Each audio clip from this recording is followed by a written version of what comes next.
Sir, recording.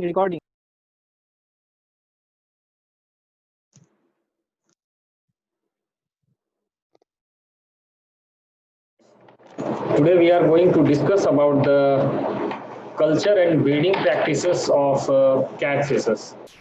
So catfishes, generally all of you are knowing that the most desirable and most I think research has been done on this species is the Clarius mago, isn't it?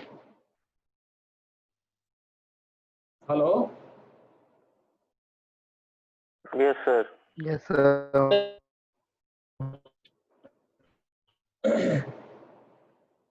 So at first we will discuss about the Clarius mago. Okay.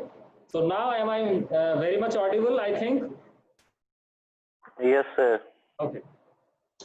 So Clarius magur, all of you are knowing that how can you identify the Clarius magur and the distinguishing morphological characteristic through which you can identify. So basically, I am going to focus on the hatchery management practices and the seed production facility that lies under the magur hatchery. So we all are knowing that mangur is a widely distributed in Indian subcontinent and the popular air-breathing catfish, which having the high food value because of its medicinal importance, and it is the most suitable species for aquaculture diversification. We all know that the aquaculture diversification is the necessity of the time. Now, where it breeds, unlike the Indian major carps, where Indian major carps are generally they breed into the flowing river system, magur generally breeds in captive conditions. But the thing is, the procurement of seed is very difficult from the wild. Then if we sir yes, mask थोड़ा सा mask हटाइए थोड़ा सा sir. Yes, sir. Mask हटा लीजिए, sir clear sound नहीं आ रहा है. then we will discuss about the captive brood stock. So captive brood stock is raised in concrete tanks or earthen tanks. Generally, it is stocked with the 2 to 3 numbers per meter square with intermittent water exchange. So generally what happens at fortnightly you have to exchange your water where your brooder is maintained. Okay. So generally 2 to 3 numbers per meter square is kept and fed with compound feed that contains 30 to 35%. Sound नहीं आ रहा है sir. Sir आवाज नहीं आ रहा है. Sir, ये sir आवाज clear नहीं आ रहा है सर. हेडफोन यूज कीजिए sir, headphone. Sir headphone use कीजिए sir.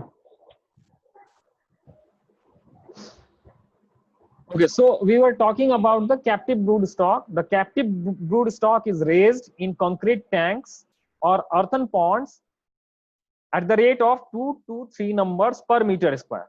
Okay, so this is the brooder management practice that you have to follow with the intermittent water exchange.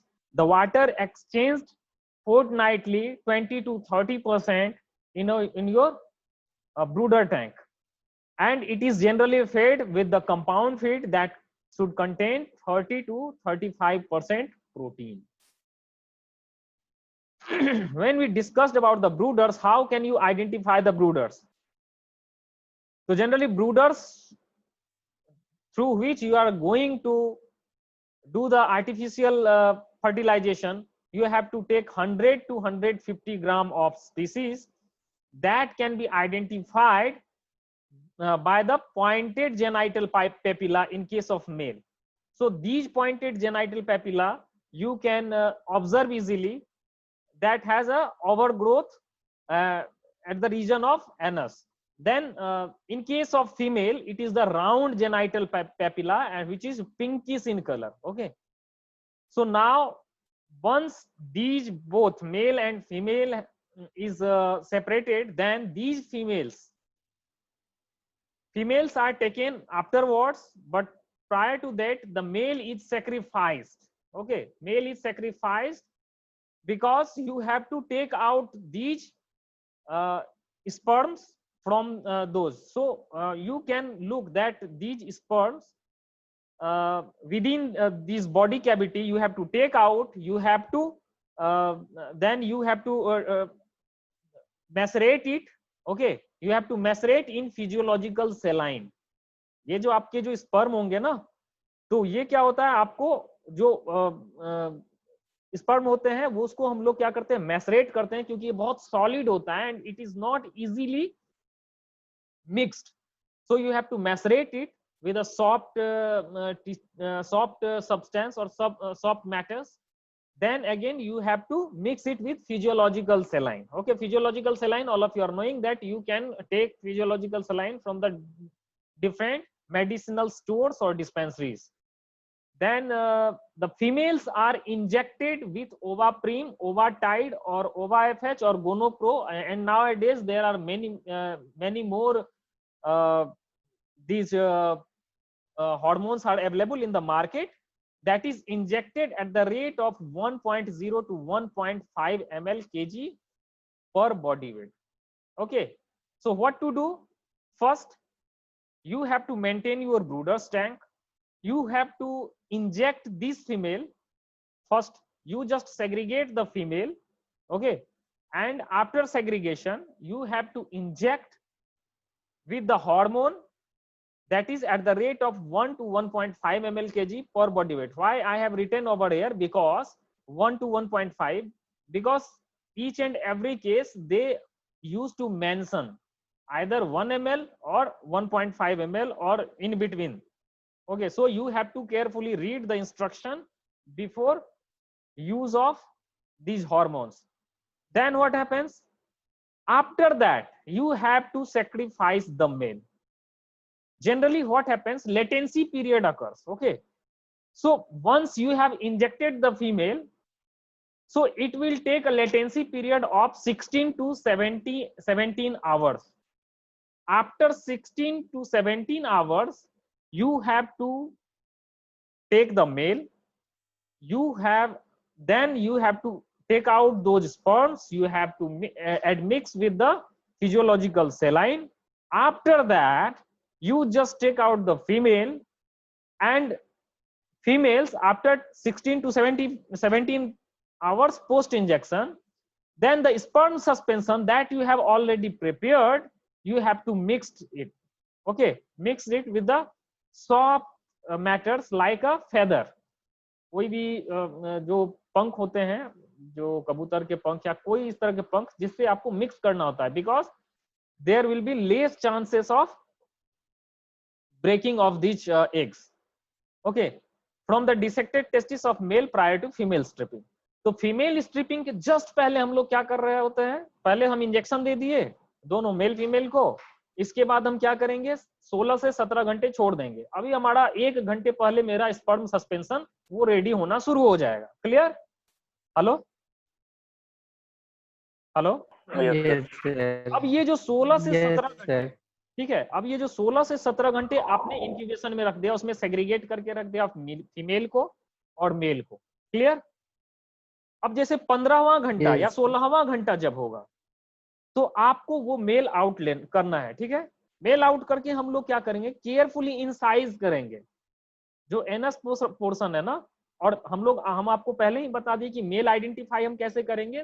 तो मेल जो है उसका जेनिटल पेपला आउट ग्रोथ होगा, वहां पे आप क्लियरली देख सकते हैं और वो दिख सकता है आपको. जनरली ये सेकेंडरी सेक्सुअल कैरेक्टर है, आपको हर हमेशा ये नहीं दिखेगा. कब दिखेगा?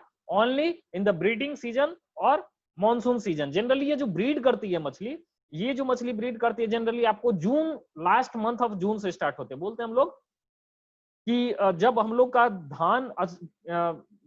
धान रोपते हैं ना, जो पैडी कल्टीवेशन होता है, जब स्टार्ट करते हैं हम लोग नर्सरी ग्राउंड, और जब मॉनसून थोड़ा रीच हो जाता है, जब वाटर फ्लो जो है वो क्या बोलते हैं, जब पैडी से जब निकलना शुरू हो जाता है, जब जमा हो जाएगा और निकलना शुरू हो जाता है पानी, ठीक है, तो ये मछलियां माइग्रेट करती हैं वहां पे. और पैडी ग्राउंड जो है नेचुरल वाटर बॉडीज में, ये जो नेचुरल वाटर बॉडीज जो हो जाता है आपका जो पैडी लैंड है, ये आपका नेचुरल ग्राउंड हो जाता है उनके ब्रीडिंग बिहेवियर के लिए. तो ये माइग्रेट करती है. हम आपको इससे पहले बताते हैं क्लैरियस जो नाम पड़ा है, क्लैरियस का मतलब होता है, क्लैरस से ये बना है वर्ड, जिसका मतलब होता है लाइवली। लाइवली मतलब कि ये बिना वाटर के भी बहुत दिन तक सरवाइव कर सकता है और लाइव कंडीशंस में, लिविंग कंडीशन में रह सकता है, इसलिए इसका नाम ही पड़ा क्लैरस से। तो क्लैरियस बैट्रैकस, इसमें बहुत सारे स्पीसीज हैं। तो अब क्या होता है कि आपका जैसे 15 से 16 से 17 घंटा आपका इंक्यूबेशन टाइम हो गया ना इंजेक्शन देने के बाद। तो अब आप क्या करेंगे, आप इंजेक्शन दिए, 16वें घंटे में आप मेल को लेते हैं, इंसाइज करेंगे एनल पोर्शन से, ठीक है। और आपके जो स्पर्म होंगे, जो उसका जो स्ट्रक्चर होगा, आप जनरली आप देखेंगे ट्री टाइप, यानी कि जो बोथ जो बॉडी कैविटी होता है ना, वो आपका क्या होता है, फील्ड होता है। इसलिए आप जो देखेंगे उसका बॉडी कैविटी फुलफिल्ड हो, जेनाइटल पेपिला वो जो है वो आउटग्रोथ हुआ हो, तभी आप डिसाइड कर सकते हैं कि हमारा ब्रूडर है। क्योंकि आप हमेशा तराजू लेके तो नहीं रहेंगे कि 100 और 150 ग्राम का हुआ कि नहीं, ये तो एक दे दिया आइडिया। तो 150 ग्राम ऑलमोस्ट अराउंड आपका जो पाम साइज होगा वो रीच कर जाता है। क्लियर। अब जब 16 से 17 घंटे हो गए, तो आपको 16वें घंटे में क्या करना है, मेल को लाना है, उनको इंसाइज करना है। क्लियर। इंसाइज करने के बाद स्पर्म निकाले और उसको हम लोग फिजियोलॉजिकल सेलाइन में क्या करेंगे, मिक्स करेंगे।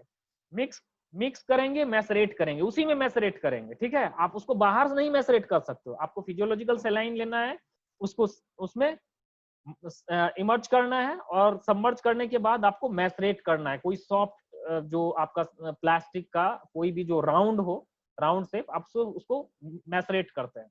मैसरेट करने के बाद अब आप क्या करते हो, आप इसको जो छन्नट होता है, जनरली क्या होता है, रेसिड्यू रह जाता है, तो हम लोग छन्नट से, मतलब जो थोड़ा बड़े पोर वाले हो, उससे छान लेते हैं। तो अब आपके पास मिल्ट तैयार हो गया, मिल्ट सस्पेंशन। 17वें घंटे के बाद आप फीमेल को पकड़िए।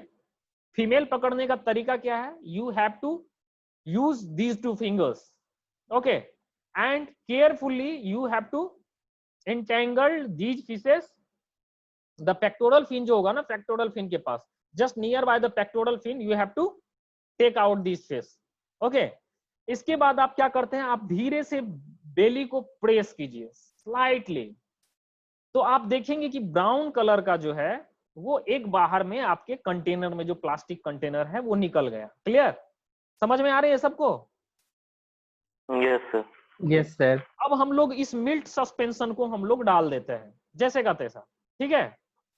मिल्ट सस्पेंशन को हम लोग फिजियोलॉजिकल सेलाइन में क्यों रखते हैं, इसलिए रखते हैं फिजियोलॉजिकल सेलाइन में क्योंकि ये इनएक्टिव फॉर्म में होता है। जो बॉडी का जो वाटर कंटेंट होता है ना, वो हम लोग का फिजियोलॉजिकल सेलाइन मतलब 0.84% अराउंड हमारा कंटेंट होता है उसमें। क्लियर, तो ये इनएक्टिव फॉर्म में है।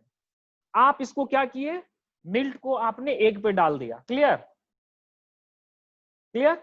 मिल्ट को डालने के बाद अब आपको क्या करना है, अब जो है ना, अब इसमें आप थोड़ा वाटर डालिए। वाटर जैसे ही डालेंगे ये स्पर्म क्या हो जाता है, एक्टिवेट हो जाता है। क्लियर, और जैसे ही एक्टिवेट होगा वो क्या करेगा, इसके बाद वो एक्टिवेट हो गया और जाकर के आपका फर्टिलाइजेशन प्रोसेस स्टार्ट होना शुरू हो गया। क्लियर, तो यहीं पे है। अब होता क्या है, ये अब ये क्लियर हो जाना चाहिए। अब आप लोग करोगे तो पता चलेगा हम लोग क्यों फिजियोलॉजिकल सेलाइन यूज करते हैं, क्यों। इसके बाद जब आप मिक्स कर दिए, जब आप लोग एकदम होमोजीनस उसको मिक्स कर दिए, तब आप पानी डाल दीजिए। इससे क्या होता है कि जो फर्टिलिटी रेट होता है, हम लोग उसको चांसेस को इंक्रीज कर देते हैं। Clear, now female of 100 gram gives 4000 to 500 eggs. ये दिया गया है कि यदि सपोज हमको 100% हमको फर्टिलिटी लेनी है, तो आपका लगभग जो 100 ग्राम का होगा वो अराउंड इतना एग डालता है। एग कैसे होंगे, आपको जस्ट मैंने बताया, ये डार्क ब्राउन कलर के होंगे। और होता क्या है, आप एक चीज और देखना, होता क्या है कि इसके जो एग्स होते हैं ना, वो आपके एडहेसिव होते हैं। जैसे ही आप एग किए ना, तो आपको उसको डिस्पर्स करना है। एक बार फर्टिलाइज हो गया, फर्टिलाइज हो जाने के बाद वो एग चिपक जाएगा आपके पूरा बॉटम, पूरा टब में, ठीक है। तो आप उसको क्या करेंगे, अब उसको तालाब में जाके छोड़ नहीं सकते। तो आपको जनरली हम लोग जब इसको ब्रीडिंग करवाते हैं तो कंप्लीटली होता क्या है, ब्रीडिंग तो आसान है, ब्रीडिंग हम करवा लेते हैं। The difficult thing is to survival, to gain the survival rate, ठीक है। अब fertilized eggs after 3-4 washing after stripping are transferred the hatchery tubs and tanks. Generally हम लोग क्या करते हैं, उसको वॉश इसलिए कर देते हैं ताकि जितना भी रेसिड्यू, अभी बोले थे ना छन्नट यूज कर सकते हैं, आप अपना ब्रेन यूज कर सकते हो, उसमें कुछ छोटी मोटी चीजें कर सकते हो, लेकिन फंडामेंटल जो बेसिक कॉन्सेप्ट है वो मैंने आपको बता दिया। तो ये 3-4 बार वॉश कर लिए, एक उसमें कोई डर्ट नहीं हो, और आपका जो स्पर्म सस्पेंशन है वो भी बहुत क्लियर हो, उसमें कोई रेसिड्यू नहीं रहे, कोई भी सॉलिड सस्पेंशन नहीं हो। आप मिक्स किए, मिक्स करने के बाद फेदर से आप उसको जस्ट मिक्स करते हैं, पानी डालते हैं, और इसके बाद क्या होता है, वो आप उसको जस्ट रोटेट करते हैं, हाथ से लेकर के उस कंटेनर को धीरे धीरे धीरे धीरे क्या करेंगे, रोटेट करेंगे। क्यों? ताकि जो स्पर्म का जो फर्टिलाइजेशन होगा वो होमोजीनस मिक्स हो जाए। क्लियर? अब जब ये होमोजीनस मिक्स हो गया, फिर क्या होता है, आपके एग चिपक जाएंगे। कहां पे चिपक जाएंगे? तो टब में। तो ये एग जो है आपका जैसे चिपक गए, अब आपके दो मेथड है, या तो आप इस एडहेसिवनेस एग का है उसको आप क्या करते हैं, ट्रीटमेंट करके आप उसकी जो एडहेसिवनेस प्रॉपर्टी है उसको खत्म कर सकते हैं। तो इसकी एडहेसिवनेस को हम लोग कैसे खत्म कर सकते हैं, या तो आप स्कीम्ड मिल्क जो होता है ना, स्कीम्ड मिल्क प्रिपरेशन करके आप उस पे जब डालोगे तो वो क्या होगा, वो चिपकेगा नहीं। क्लियर? स्कीम्ड मिल्क सबको समझ में आता है?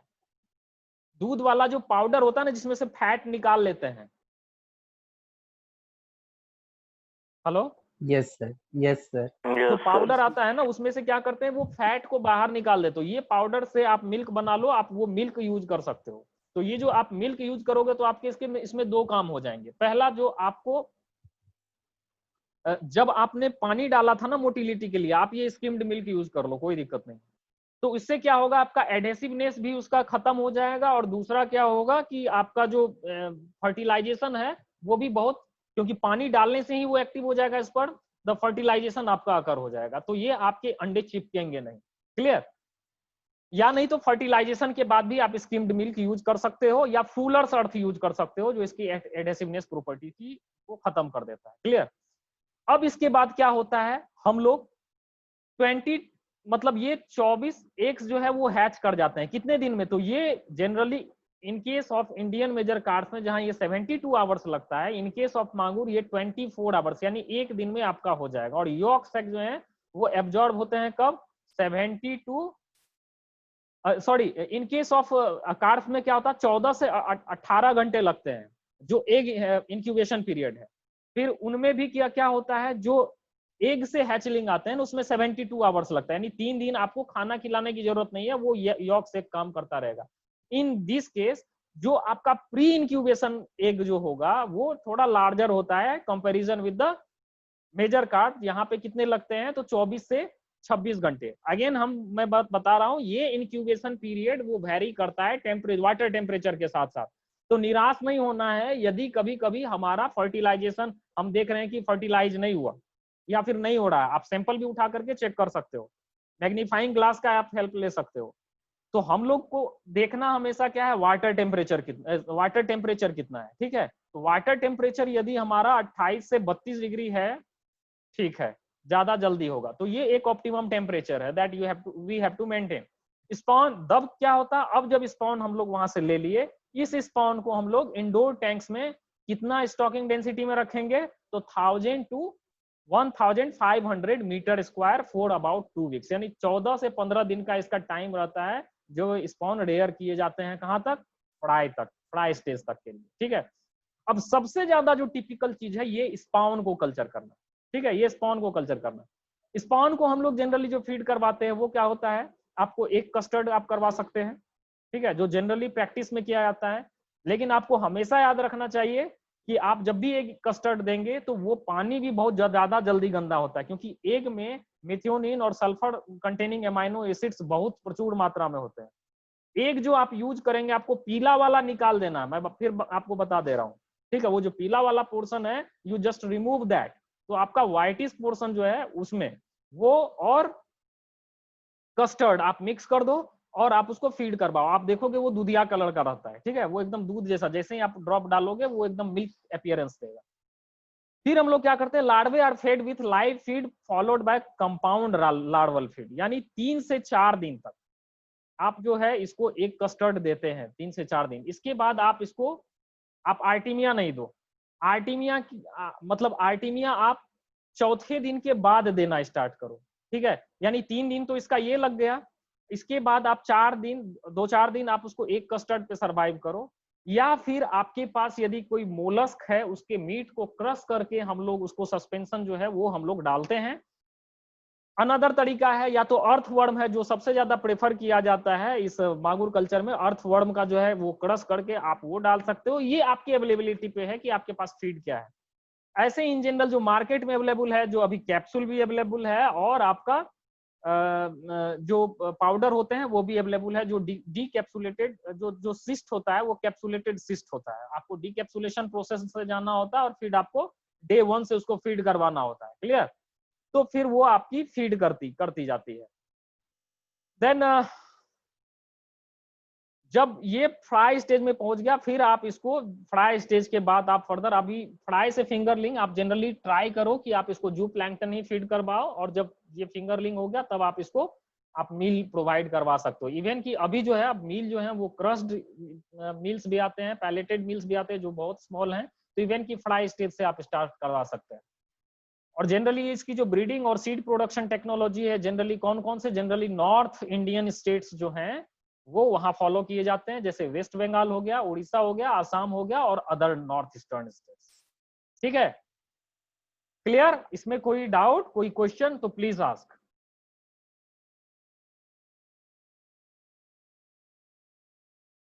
आगे बढ़े हम लोग। Yes sir. Yes sir. तो ये था आपका मागुर, ये हम लोगों की स्टेट फिश भी है, जो बिहार की स्टेट फिश है, ये है क्लेरियस बैट्रिकस।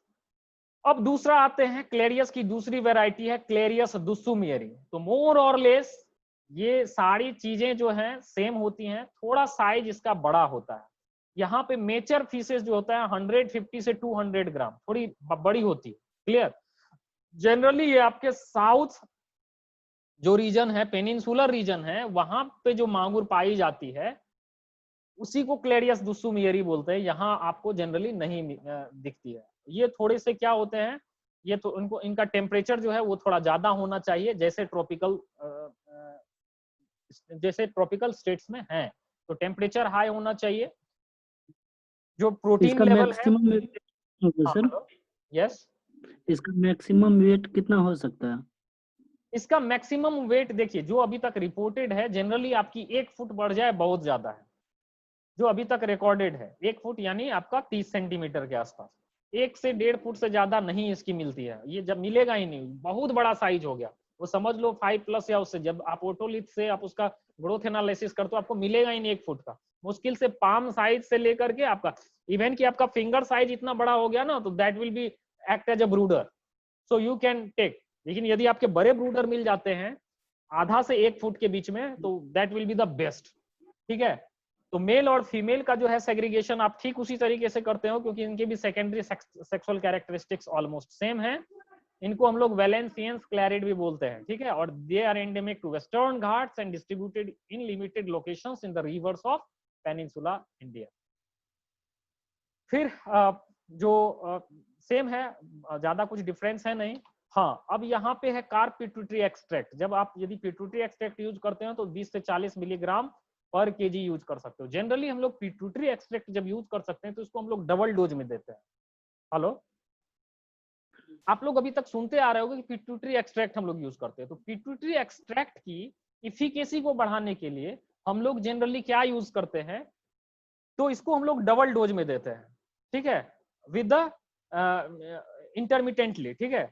जैसे 6 घंटे के डिफरेंशिएशन पे, तो वो कितना देंगे, 20 से 40 मिलीग्राम पर केजी। यानी हमारा डोज यही रहेगा, लेकिन यानी 20 से 40 ग्राम देंगे, लेकिन यदि 2 बार इसको हम दे रहे हैं 6-6 घंटे के बाद इंजेक्शन, तो हमारा क्या होगा, जो डोज है वो 40 मिलीग्राम तो रहेगा, लेकिन ये 20 से 40 ग्राम क्या है, तो मेल को हम हमेशा कम डोज देते हैं, ठीक है। मेल को 20 से 30 मिलीग्राम और फीमेल को 40 से 50 मिलीग्राम पर केजी बॉडी वेट जो हम लोग इंजेक्ट करते हैं, क्लियर। तो हम लोग डिस्कशन कर रहे थे कि पिट्यूटरी एक्सट्रैक्ट जो हम लोग होता है क्या है कि उसको डबल डोज में देते हैं, इसकी इफिकेसी को बढ़ाने के लिए, ग्रोथ हार्मोन्स को फर्दर स्टिमुलेट करने के लिए। लेकिन इन केस ऑफ सिंथेटिक हार्मोन्स जो बाजार में उपलब्ध है, single dose will work. Okay,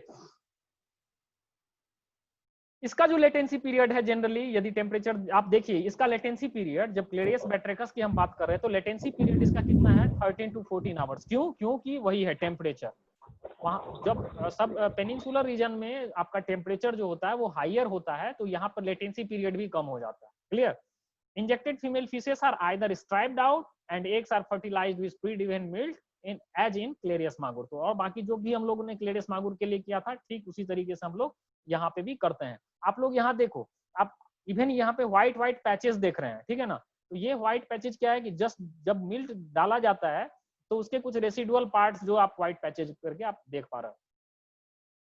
fertilisation rate जो होते हैं इवन की आर्टिफिशियल फर्टिलाइजेशन में आपका 60 to 95% ही अचीव किया जा सका है अभी तक। आप देख सकते हो फर्दर आप कितना अचीव कर सकते हो, तो dependent on the package of practice that you are following. Then fertilized eggs are incubated in flow through hatchery system in shallow trays and a female of 200 gram size lays कितना 5000 eggs। इसकी जो fecundity होती है वो less है, किससे? Clarias बैट्रिकस से। Clarias बैट्रिकस का बच्चा मतलब जो साइज है वो 100 ग्राम ही है, ठीक है? मतलब लेकिन वो हमारा लेग कितना कर देता था, तो 4 to 5000। लेकिन यहाँ पे जो आपका 2 यस प्लीज 5000 eggs ले करता है, which hatch in 16 to 18 hours।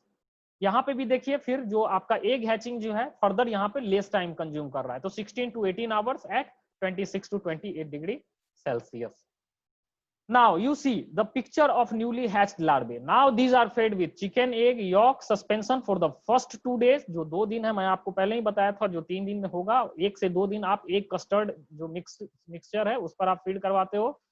फिर आप क्या करते हो, इसके बाद आप फ्रेश हैच्ड आर्टेमिया नोपलाई आप सप्लाई करने लगो। वो जो फ्रेश हैच्ड आर्टेमिया नोपली ही आप यूज करो, क्योंकि वो डे के साथ क्या होता है, वो जो लार्वल डेवलपमेंट ऑफ आर्टेमिया होता है वो भी बड़ा होने लगता है। तो अगेन क्या होगा कि वो जो एक्सेप्टेबिलिटी है और जो चेजिंग जो है उसमें उनका ज्यादा एनर्जी जाता है। इसीलिए हम लोग आर्टेमिया नोपली जो फर्स्ट डे हैच किया हो उस पर हम लोग इसको फीड करवाते हैं। तो कितने दिन तक? 10 दिन तक आप फीड करवाओ, सैलो ट्रेज और इन टैंक्स। तो जनरली जब हम लोग आर्टिफिशियल ब्रीडिंग करवाते हैं with in a confined area, तो हम लोगों को 2 चीज ध्यान देने की बातें हैं कि हम लोगों को क्या देखना है कि जो आपका ट्रे है वो फ्लो थ्रू सिस्टम हो।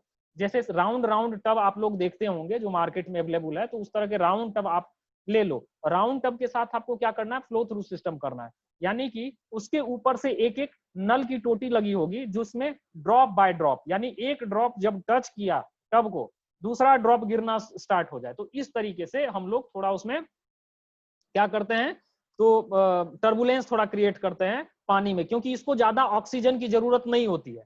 ठीक है, मैं आपको इसका फिजिको केमिकल पैरामीटर्स बता देता हूं। जो टेम्परेचर है वो जनरली 27 से 30 डिग्री सेल्सियस वेरी करता है। जो डिजॉल्व्ड ऑक्सीजन है वो आपका less than 3 ppm, sorry more than 3 ppm होना चाहिए, not less than, more than 3 ppm होना चाहिए, मतलब 3 ppm से कम नहीं होना चाहिए, लेकिन 3 ppm पर भी ये सर्वाइव कर सकते हैं। फिर पीएच कितना होना चाहिए, तो ये 7.3 to 8.5 होगा। और आपका जो अल्कलिनिटी और हार्डनेस, अल्कलिनिटी और हार्डनेस जो आपका बहुत मेजर रोल प्ले करता है एग के हैचिंग और लार्वल सर्वाइवलिटी में, वो है आपका अल्कलिनिटी जो होगा वो 90 to 160 ppm होना चाहिए। और इन केस ऑफ हार्डनेस आपका मोर देन हमेशा 50 से ज्यादा होना चाहिए। ठीक है, वो 80 to 150 ppm के बीच में होना ही चाहिए। अल्कलिनिटी एटलीस्ट 100 तो होना ही चाहिए। ठीक है, फिर आप लार्वल सर्वाइवलिटी आप ले सकते हो इजीली। तो यही पे है कि इसके बाद inert feed in the form of thick paste is started. आप पेस्ट बना करके आप फीड कर सकते हो 10 दिन के बाद, या फ्राई स्टेज में जब पहुंच जाए, या फिर आप जो अभी कैट फिशेस के लिए जो डिफरेंट फीड्स आ रहे हैं, even micro pelleted diets, you can use that one. With good management practices, the survival of 30 to 50% is achieved at 5 stage, and the breeding technology has been mainly extended to state of Kerala. तो केरला में generally ये breeding किया जाता है। Flow through system के बारे में थोड़ा बात कर रहे थे हम लोग, तो मैं बिटवीन फॉरगेट कर गया। तो क्या करते हैं हम लोग, टोटी लगा देते हैं, तो राउंड टब लगा दिए, उस टब के नीचे फिर एक टब लगा दो, ताकि वो क्या होगा, और उस टब में आपको क्या होगा कि आप फिर वहां पे एक पानी निकलने का जो है ड्रॉप बाय ड्रॉप, एक टब से दूसरे टब, यानी एक फ्रेम आपने डाल लिया, आप अपने दिमाग से भी यूज कर सकते हो। ठीक है, कि हम कैसे पानी का मतलब वेस्टेज कम करते हुए कैसे हम हायर फर्टिलाइजेशन ले सकते हैं। ठीक है, तो टब ले लिए और उसमें क्या होता है, आपका ड्रॉप बाय ड्रॉप वाटर गिरेगा और उसको क्या, पानी को इससे टर्बुलेंस क्रिएट होता रहेगा और आपको उसमें फीड करवाना है। फोर्टनाइटली आपको जो है इस टैंक का आपको 20 to 3% जो टब होंगे छोटे छोटे, ठीक है, ये टब से आपको 20 to 3% हर एक फोर्टनाइटली आपको चेंज कर देना पड़ेगा। ये एक पैकेज ऑफ प्रैक्टिस है। लेकिन यदि बहुत ज्यादा जल्दी गंदा हो गया या अमोनिकल लेवल जो है वो बहुत ज्यादा इंक्रीज करता है तो फिर आपको उसी के अनुसार आपको पानी का भी एक्सचेंज वो बनाए रखना पड़ेगा। ठीक है, तो then you have to check. Clear? तो मैं इसी के साथ ये हम लोग क्लेरियस जो दो इंडिजिनस स्पीसीज है हमारी, क्लेरियस बैट्रिकस और दुसुमिएरी, इस पे हम लोगों ने डिस्कस किया।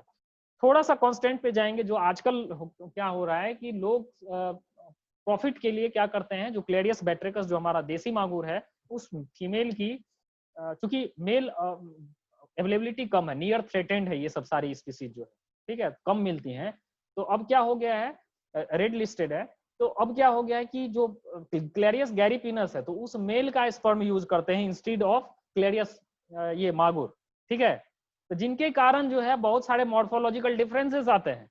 So we have to much more careful and we have to much more advanced with the taxonomical classification while taking all those species or those seeds. Clear? Now next species is Heteropneustis fossilis. Heteropneustis fossilis में भी same होता है। Heteropneustis fossilis में हम लोग क्या करते हैं जनरली, ये क्लेरियस बैट्रिकस ही है जहां पर हम लोग क्या करते हैं कि उसके फीमेल मेल को जो है हमको क्या करना पड़ता है, किल करना पड़ता है, मतलब सेक्रीफाइस करना पड़ता है, क्योंकि उसके जो स्पर्म होते हैं ना वो आर्टिफिशियली यदि हम लोग इंड्यूस करते हैं, इसके बावजूद भी there may be some reason, अभी भी साइंटिस्ट मतलब बहुत अलग अलग तरीके का उसमें अपना रीजन दे रहे हैं कि either may be due to the unavailability of geosmin. Geosmin जो है वो फ्रेग्रेंस है, फेरोमोन्स है, that is release by the actinomycetes bacteria with the degradation of soil. तो जियोस्मिन की जो महक आती है जो सॉइल से, तो वो शायद क्लिक करता हो कहीं इनके हार्मोनल रिलीज पे। तो ये सब सारी कुछ चीजें हैं, कुछ वजहें हैं जिनके कारण इनकी नेचुरल ब्रीडिंग थोड़ी दिक्कत आती है। अब हम लोग सींगी की बात करते हैं। हाँ, इन बिटवीन यदि कोई क्वेश्चन है तो प्लीज आस्क। हेलो, ठीक है, अब हम लोग स्टिंगिंग कैटफिश के बारे में आए। ये कहां तक ग्रो करता है? सिंगी आप सभी लोग जानते हो। सिंगी और मांगूर आप लोग कैसे पहचानोगे? तो ये सिंपल है। जो सिंगी का जो है आपका जो इसका एनल फिन है, ये जो आप देखोगे ये लंबा होता है, क्लियर, और इसके डोर्सल फिन शॉर्ट होते हैं। इन केस ऑफ मांगूर क्या होता है, ये जो डोर्सल फिन होते हैं it is and at the point of caudal peduncle, ठीक है, और लेकिन इसमें इसका जो सिंगी का डोर्सल फिन होगा वो शॉर्ट होगा, सिंपल एक होगा आराम से, ठीक है। लेकिन इसमें जो इसके जो एनल फिन होंगे ये लार्ज होंगे। जस्ट आप देखेंगे कि पेक्टोरल फिन के बाद ये स्टार्ट हो जाता है, ठीक है। पेक्टोरल फिन इसका क्या होता है, पेक्टोरल फिन इनका as you can see, pectoral fin जो स्पाइन होता है ना, यही इसका पेक्टोरल फिन है, और पेल्विक फिन के जस्ट बगल में जो एनल फिन होगा ये लार्जर होगा, क्लियर। अब इसका साइज कहां तक होता है, तो 200 ग्राम तक बड़े हो सकते हैं। जो ये ब्रीड होते हैं ये कैप्टिविटी में ड्यूरिंग मॉनसून सीजन में ये ब्रीड होगा। Seed procurement natural resources is very difficult, so hatchery seed production comes into existence. Now here brooders are raised in earthen ponds or concrete tanks partly covered with macro vegetation and given feed with 30 to 35% protein. एक चीज हम आपको बताना भूल गए, जब हम लोग टब में रियरिंग भी कर रहे होते हैं तो हम लोग क्या करते हैं, उसमें प्रोविजन रखते हैं शेल्टर की। जैसे कि आप आइकॉर्निया के जो छोटे छोटे हैं लंप वो आप डाल सकते हो, या छोटे छोटे स्टोन्स जो हैं पेबल्स वो आप टब में रख सकते हैं, ठीक है। तो macro vegetation and given feed with 32 to 35 proteins, क्योंकि in case of feed deficiency उसमें प्रीडेशन नेचर आ जाता है। Matured females are identified by bulged abdomen and round vent, and males have slender body and pointed anal papilla, same as in case of क्या बोलते हैं Cladius batrachus. Now it comes to females. Females are injected with the ova prim or ova tide. You just see, because the species is shorter than that of Cladius mangur, so the and the hormone is also required less. It is 15 to 20 milligram per kg. Again, the male required less amount of hormones, but female require higher amount. Then stripping is generally done after 12 hour post injection. Okay, the male milk suspension in normal saline is prepared prior to stripping, and these striped eggs are mixed with milk suspension and washed 3-4 times with water. तो यहाँ भी आपको जो mail हैं उनके आपके sperm ले लेने होंगे स्ट्राइप्ड एग्स। इसलिए यही कारण है कि ये सारी स्पीसीज जो वल्नरेबल है, नियर थ्रेटेंड है और रेड लिस्टेड है बाय IUCN। अब इसके एग क्या है? एग स्फेरिकल होगा, डार्क ब्राउन होगा। देखिए उसका जो ब्राउन होता है ना, ये ब्राउनिश ग्रीनिश टिंज लिया होता है सिंघी का। क्लियर? ये भी एडहेसिव होते हैं। जो एग के डायमीटर होंगे वो 1.4 to 1.6 mm के बीच में होंगे, and incubated in flow through hatchery where hatching occurs 22 to 24 hours after post fertilization. इसके बाद हम लोग आते हैं कि फीस कितने एग दे सकते हैं। तो ये 1500 to 2000। देखिए lesser than that of eggs per gram of ovary weight. Then newly hatched larvae at 2.6 to 2.8 mm in length. They are fed. Before that, I would like to tell you that the density is kept 3000 to 5000 per meter square for, or per meter square or per meter cube, you say in case of water, for 12 to 13 days up to growth of fry stage. They are mixed with mixed zooplankton or Artemia nuclei or Tubifex worm or earthworm or whatever you are getting. Okay, so the breeding and seed production technology has been extended to almost all the states of country, so you can go through it. Now next one is the Ompok bimaculatus or butter cat fish. Okay, तो हमें आज सिंघी या मांगुर रहने दें या हम लोग? Yes, sir. Okay, मैं ये पीपीटी फर्दर भेज देता हूं आप सभी लोगों को। आप लोग तब तक स्टडी करो इस पीपीटी को, इसमें क्या है और कहाँ पे क्वेश्चन आ सकते हैं। तो आप इन सारी पीपीटीज को स्टडी करो, और हम लोग जब क्लास होगा तो उसमें हम लोग डिस्कशन करेंगे कि भाई कौन कौन सी स्पीसीज है और उसमें कहाँ क्या दिक्कत है आपको। क्लियर? तो ऑलमोस्ट ब्रीडिंग और सीड प्रोडक्शन टेक्नोलॉजी सेम ही है सारी फिश स्पीसीज का। वेरिएशन क्या है? तो फिकंडिटी रेट वेरिएशन हो सकता है, फर्टिलाइजेशन रेट वेरिएशन हो सकता है due to their capability of adaptation.